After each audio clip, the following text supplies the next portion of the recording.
एक शांत हरियाली से घिरे गांव धौलपुर में, जहां सुबह की पहली किरणें खेतों पर पड़कर उन्हें सोने जैसा चमका देती थीं, जहां पंछियों की आवाज ही लोगों की घड़ी हुआ करती थी, और जहां जिंदगी भले ही आसान नहीं थी, लेकिन दिलों में सच्चाई और अपनापन भरा हुआ था। उसी गांव में रहता था एक लड़का, शेरा।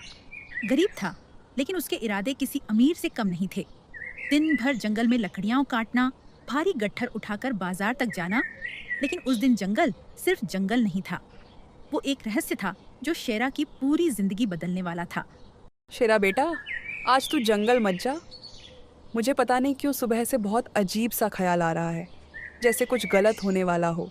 कल रात मैंने एक सपना देखा, इतना डरावना कि मैं अभी तक उसे भूल नहीं पा रही। मैंने देखा तू उसी पुराने बरगद के पेड़ के नीचे खड़ा है और कोई परछाई धीरे धीरे तेरे पीछे आ रही है। वो तुझे बुला रही थी बेटा, लेकिन उसकी आवाज़ इंसानों जैसी नहीं थी। और आज सुबह मेरे हाथ से पानी का घड़ा भी टूट गया। तू जानता है ना, हमारे यहाँ इसे अच्छा संकेत नहीं माना जाता। बेटा, मैं तुझसे हाथ जोड़कर कहती हूँ, आज मत जा। एक दिन काम नहीं करेगा तो कुछ नहीं बिगड़ेगा, लेकिन अगर तुझे कुछ हो गया तो मैं कैसे जी पाऊंगी। माँ, मैं जानता हूँ कि आप मुझसे बहुत प्यार करती हो और आपका डर भी बेवजह नहीं होता, लेकिन हर बार डर के कारण अगर मैं रुक जाऊंगा तो जिंदगी कभी आगे नहीं बढ़ेगी। आपने हमेशा मुझे सिखाया है कि मुश्किलों से भागना नहीं चाहिए, उनका सामना करना चाहिए।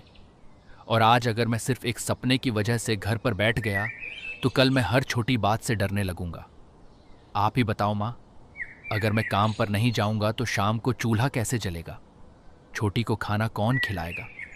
मैं वादा करता हूँ, मैं सावधानी से जाऊंगा, जल्दी लौट आऊंगा।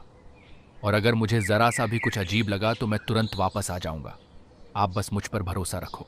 शेरा, डर इंसान को कमजोर बनाता है, लेकिन वही डर अगर सही तरीके से इस्तेमाल किया जाए तो इंसान को मजबूत भी बना सकता है। शेरा अब बच्चा नहीं रहा, उसे जिंदगी के असली सच का सामना करना सीखना होगा। बेटा, याद रखना, हिम्मत का मतलब ये नहीं होता कि डर नहीं लगता। हिम्मत का मतलब होता है डर के बावजूद सही फैसला लेना।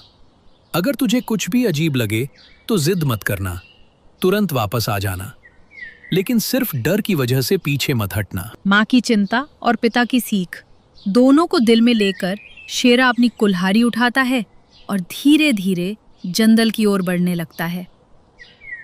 आज हवा कुछ अलग चल रही थी, पेड़ों की सरसराहट जैसे कोई फुसफुसा रहा हो, और हर कदम के साथ शेरा को ऐसा महसूस हो रहा था जैसे कोई उसे देख रहा है। शेरा ने खूब मेहनत की, पसीना उसके चेहरे से टपक रहा था, हाथ थक चुके थे।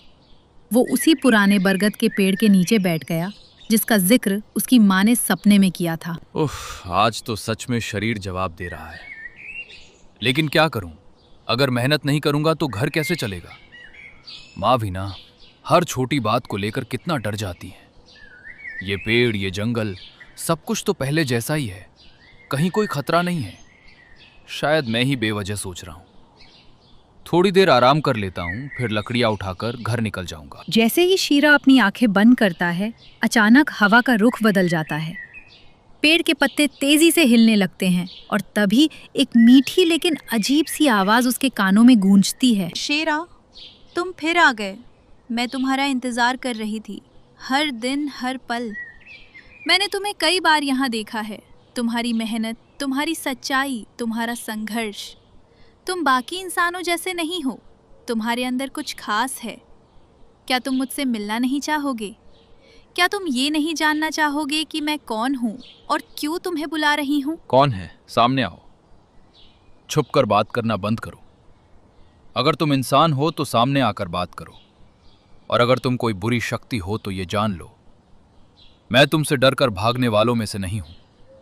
मैं यहां काम करने आया हूं, किसी के जाल में फंसने नहीं।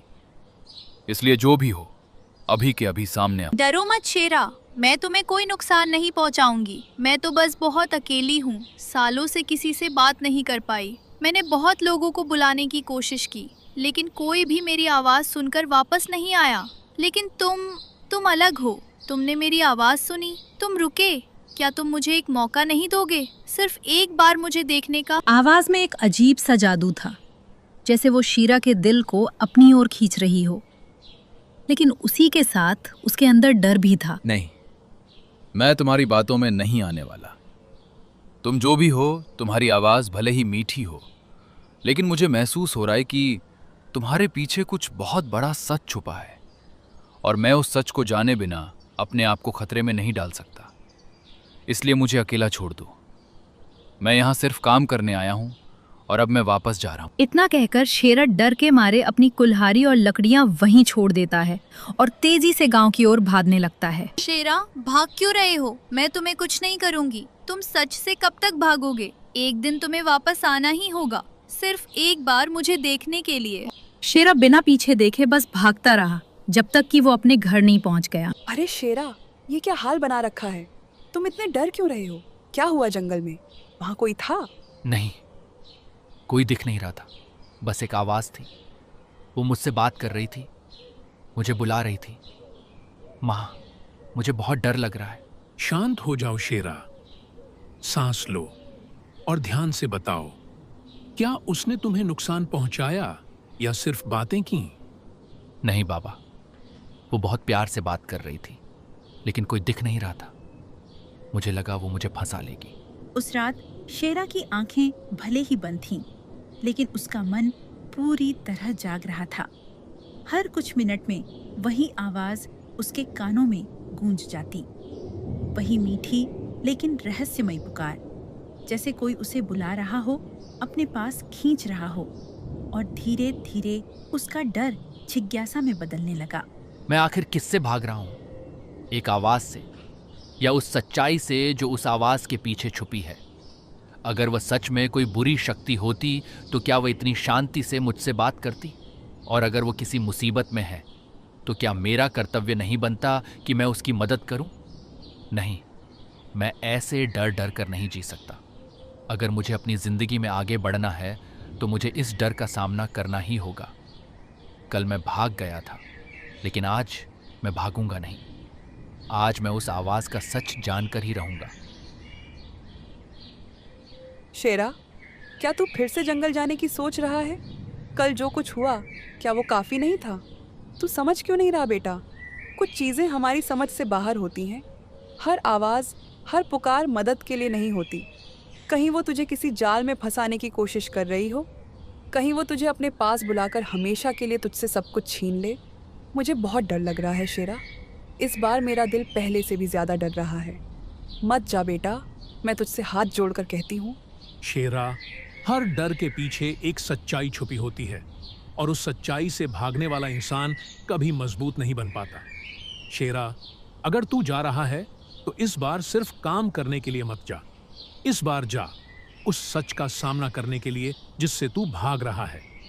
लेकिन एक बात हमेशा याद रखना, हिम्मत और लापरवाही में बहुत फर्क होता है। अगर तुझे जरा सा भी लगे कि तू गलत दिशा में जा रहा है तो वापस लौट आना, क्योंकि जिंदा रहकर लड़ना मरे हुए साहस से कहीं ज्यादा जरूरी होता है। माँ, पापा, मैं वादा करता हूँ इस बार मैं कोई गलती नहीं करूँगा। मैं वहाँ डरने नहीं जा रहा, मैं वहाँ सच जानने जा रहा हूँ। अगर वो आवाज़ सच में किसी की मदद के लिए पुकार है तो मैं उसे अनसुना नहीं कर सकता, और अगर वो कोई खतरा है तो मैं उससे भागने के बजाय उसका सामना करूँगा। आज जो भी होगा मैं सच्चाई जानकर ही वापस आऊँगा। शेरा अपनी कुल्हाड़ी उठाता है, लेकिन इस बार उसके कदमों में डर नहीं बल्कि एक अजीब सा आत्मविश्वास था। जंगल का रास्ता वही था, लेकिन आज हर चीज अलग महसूस हो रही थी। हवा तेज चल रही थी, पेड़ों की आवाजें तेज थीं और हर कदम के साथ शेरा को ऐसा लग रहा था जैसे कोई उसे देख रहा है, जैसे कोई उसके आने का इंतजार कर रहा है। शेरा फिर उसी बरगद के पेड़ के नीचे पहुंचता है, धीरे धीरे बैठता है और इस बार खुद ही आंखें बंद कर लेता है। मैं आ गया हूँ, अब छुपने की ज़रूरत नहीं है। कल मैं डर गया था, लेकिन आज मैं तैयार हूँ। तुम जो भी हो, जैसी भी हो, अगर तुम सच में मुझसे मिलना चाहती हो तो सामने आओ। मैं इस बार भागूंगा नहीं। कुछ पल पूरी खामोशी, फिर अचानक, शेरा, तुम वापस आ गए। मुझे लगा था तुम भी बाकी लोगों की तरह डर कर कभी वापस नहीं आओगे। तुम्हें अंदाजा भी नहीं है कि मैंने कितने साल इस पल का इंतजार किया है। तुम्हारी हिम्मत, तुम्हारी सच्चाई, यही वजह है कि मैं तुम्हें बार बार बुला रही थी। लेकिन एक बात सोच लो, अगर तुमने मुझे देखने का फैसला किया तो तुम्हारी जिंदगी पहले जैसी नहीं रहेगी, पूरी तरह बदल जाएगी। क्या तुम सच में तैयार हो? उस सच्चाई को देखने के लिए डर तो भी रहा हूं, लेकिन मुझे समझ आ चुका है कि डर से भागने से वो खत्म नहीं होता, बल्कि और बड़ा हो जाता है। अगर मेरी जिंदगी बदलनी है तो मुझे उस बदलाव का सामना करना ही होगा। तुम जो भी हो, तुम्हारा सच चाहे जितना भी डरावना क्यों ना हो, मैं उसे देखने के लिए तैयार हूं। अब सामने आओ, सामने। जैसे ही शेरा यह शब्द बोलता है, पूरा जंगल हिलने लगता है। हवा तेज हो जाती है। बरगद के पेड़ से एक नीली रोशनी निकलने लगती है और धीरे धीरे उस रोशनी के बीच एक रूप बनने लगता है। वो कोई साधारण इंसान नहीं थी, वो एक आत्मा थी, लेकिन उसकी आंखों में डर नहीं, बल्कि एक गहरा दर्द था। डरो मत शेरा, मैं तुम्हें कोई नुकसान नहीं पहुंचाऊंगी। मेरा नाम नैना है और मैं इस जंगल की एक भटकी हुई आत्मा हूँ। सालों पहले मैं भी एक इंसान थी, मेरे भी सपने थे, मेरा भी एक परिवार था। लेकिन एक दिन एक काली शक्ति ने मुझे इस पेड़ से बांध लिया। तब से मैं यहाँ कैद हूँ, ना कहीं जा सकती हूँ, ना किसी से मिल सकती हूँ। बस लोगों को देख सकती हूँ और कभी कभी उनसे बात करने की कोशिश करती हूँ, लेकिन आज तक कोई भी मेरी आवाज़ सुनकर वापस नहीं आया। तुम पहली इंसान हो जो मेरे सामने खड़ी हो। तो तुम सच में अकेली हो। तुम्हारी आवाज में जो दर्द था, अब मैं उसे समझ पा रहा हूं। लेकिन किसने तुम्हें इस हालत में डाला? क्यों कोई किसी को इस तरह कैद करेगा? और सबसे जरूरी बात, क्या तुम्हें इस कैद से आजाद किया जा सकता है? शेरा के सवाल खत्म भी नहीं हुए थे कि अचानक एक भयानक भारी आवाज पूरे जंगल में गूंज उठी। तो आखिरकार तुमने किसी इंसान को अपने जाल में फंसा ही लिया नैना। लेकिन तुम ये भूल गई कि ये जंगल, ये आत्मा और इसकी हर शक्ति अब मेरी है। और शेरा, तुमने बहुत बड़ी गलती कर दी। अब तुम भी यहाँ से जिंदा नहीं जा पाओगे। हवा अचानक ठंडी हो गई, पेड़ों की छाया और गहरी हो गई और शेरा के सामने एक काली आकृति धीरे धीरे उभरने लगी। वो था काल ध्वज, एक ऐसी काली शक्ति जिसकी मौजूदगी ही डर पैदा कर रही थी। शेरा, तुम्हारी हिम्मत काबिले तारीफ है, लेकिन हिम्मत और मूर्खता के बीच एक बहुत पतली रेखा होती है। हाँ, और तुम उस रेखा को पार कर चुके हो। तुम सोचते हो कि तुम इस आत्मा को आजाद कर दोगे। तुम सोचते हो कि तुम मेरी शक्ति को चुनौती दे सकते हो। सालों से मैंने इस आत्मा को कैद कर रखा है। उसकी हर ताकत, हर ऊर्जा अब मेरी है।